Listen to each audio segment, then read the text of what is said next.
missing that one. Excited. So here we go. The regular season is complete. The playoffs start Saturday night, Fox, Seahawks, and the Dallas Cowboys. So I thought everybody hands out their awards. I would hand out mine, the Herd NFL Regular Season Awards, with the help of Joy Taylor. Very exciting stuff. Very. Great season, 2018 season. We'll start with the best game of the season, Colin, and the winner is... Best game of the season winner is... Chiefs-Rams, Monday Night Score Fest. Which I thought gave the NFL actually a boost on all the networks. It was 54-51. It's one of the most remarkable showcases of NFL talent ever. Two of the smart play callers, two great young quarterbacks, 54-51, 105 total points, the most ever on Monday night. And if you recall, Joy, the game was originally scheduled to be played in another country.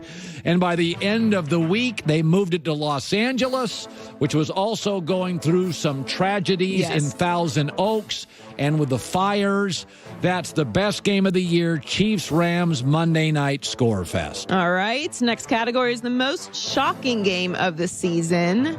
And the winner is the Cowboys somehow beating the Saints. The Cowboys, congratulations. If you recall, Joy, they were 6-5. They'd recently been steamrolled by Tennessee at home. Yeah, we thought this was going to be a disaster. The Saints were on a 10-game winning streak, and the Cowboys held Drew Brees to 127 passing yards, and it was sort of the epiphany where we all realized, oh my God, Leighton Vander Esch and Jalen Smith are not only good, they are the best linebacking duo, young, old, in the NFL. That was the most shocking game of the season. Congratulations to the Cowboys. All right. We do Colin was right, Colin was wrong every week. Here's your best Colin was right. Colin's best prediction, Vikings and Jags missing the playoffs. Yeah, both the Vikings, they were in the NFC Championship game, and the Jaguars were in the AFC Championship game. And I came out and I said this happens every year.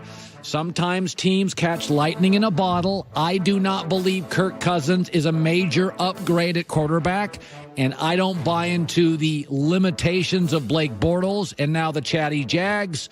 So, yes, calling the conference championship participants, Vikings-Jags would peel way back, was my best prediction of the year. And the best guest prediction of the year was Brian Cox nailing the Giants' terrible season. Yeah, I said the Giants were a dark horse Super Bowl team, and Brian Cox came on the show and said this. Giants are no good. Now, that's a little strong. The Giants, no good? No good. Nate Solder, Odell, Saquon Barkley. No good. They're no good? No good. Why? They might win 5 games. Oh, come on. Oh, he was so right. It's one of my favorite clips of the show. They actually did win 5 games. It's the greatest prediction in the history of this year on the Herd. All right, and the best draft pick of this year is the Colts linebacker Darius Leonard. A second-round draft pick by the Indianapolis Colts. He not only led the league in solo tackles, he led it in total tackles. He was tied for 6th in forced fumbles. He played college football at a place that doesn't have his games on television. They went heavy offensive line. Then they picked up Darius Leonard. It is embarrassing by the league he did not make the Pro Bowl. Kid's a stud. All right, next is best in-season acquisition, and that goes to the Cowboys trading for Amari Cooper. Dallas is 7-2 since Amari arrived, and it should be noted, a lot of people push back on this. This was not a no-brainer.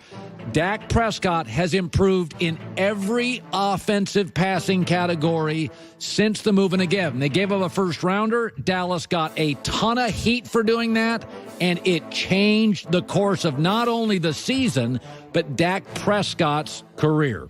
Some people's New Year's resolution is to spend less money. The biggest buyer's remorse, the Vikings giving Kirk Cousins $84 million guaranteed. I don't think anybody wants to win this.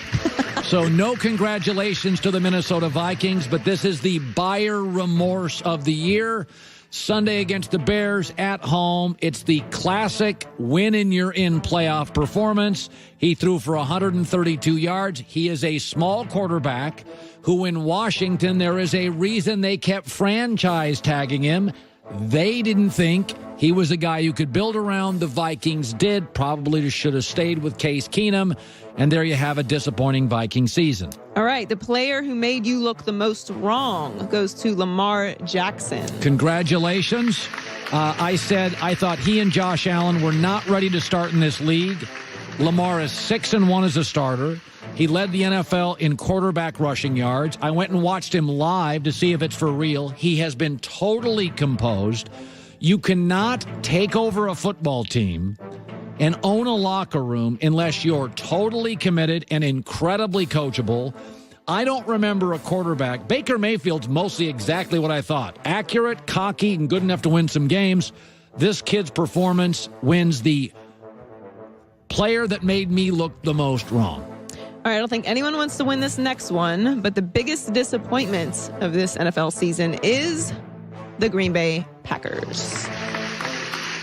Congratulations. 6-9-1, third in the NFC North, back-to-back losing seasons, first time since 1991. Aaron Rodgers had his worst completion percentage year. Mike McCarthy's the first Packer head coach ever to be fired in midseason. Pittsburgh was a little bit of a dumpster fire this year, but they were in the playoff race until week 17. Green Bay was done a month and a half ago. People think I pick on Aaron Rodgers, but I've been saying this for years. At some point, when are we going to acknowledge he is an all-time talent, but that Aaron at times is not the easiest guy to coach in the NFL? And the last 2 years, I see a lot of eye rolling. I hear a lot of people calling him out. And they are, to me, easily the biggest disappointment in the NFL this season. All right. And finally, Colin's 2018 NFL MVP goes to, let's do a little drum roll, Andrew Luck. Okay, Patrick Mahomes threw for 50 touchdowns. But I can name off the top of my head, and so can you, many Kansas City Chiefs. We know Andy Reid's a great play designer. There's Cheetah, Travis Kelce for a bunch of the season, Kareem Hunt, Spencer Ware, Sammy Watkins. You got Chris Jones. You got Dee Ford. You got Eric Barrett. You got all sorts of veteran star players. Take Andrew Luck out and, start naming Colts players. T.Y. Hilton and a bunch of really good rookies. This is not to say that Mahomes hasn't been great, but I always come back to most valuable player. I think there are several quarterbacks that could score a lot of points in Kansas City. I don't think there's another quarterback in the league that a team relies on more. In fact, of the most passes attempted in the NFL, the top 6 quarterbacks, one is going to the playoffs. That is Andrew Luck. So those are my NFL awards. M-Drive, if you want to feel stronger, want to have more energy, want to have more drive, go to mdrive.com, buy mdrive.com today. Refine your prime with mDrive. So there you go. Good stuff. Greg Cosell's on the show tomorrow. I love that fake blue curtain behind me. It really pops. Very classy. It is. It's very classy. That's what this show is. This show is classy. We do class and Big J journalism. Yeah, Big J journalism and classy. Greg Cosell, Chris Broussard on the show tomorrow. And, Russell Westbrook's in town tonight in Los Angeles. I'm giving it strong consideration of making an appearance at that game. Really? And just watching him, just sitting there like this. A pass! You got open players. Maybe pass. Mr. Westbrook, almost as his mentor. Not heckling. Right. Just as an observer, occasionally offering a suggestion to pass. I am strongly considering that. Why don't you and Earl go and you can check Maybe we will. All right. Speak for Yourself is around the corner. Nick Wright, Albert Breer, Rob Parker, Joe Banner, Sean Merriman. We'll see you tomorrow. It's The Herd.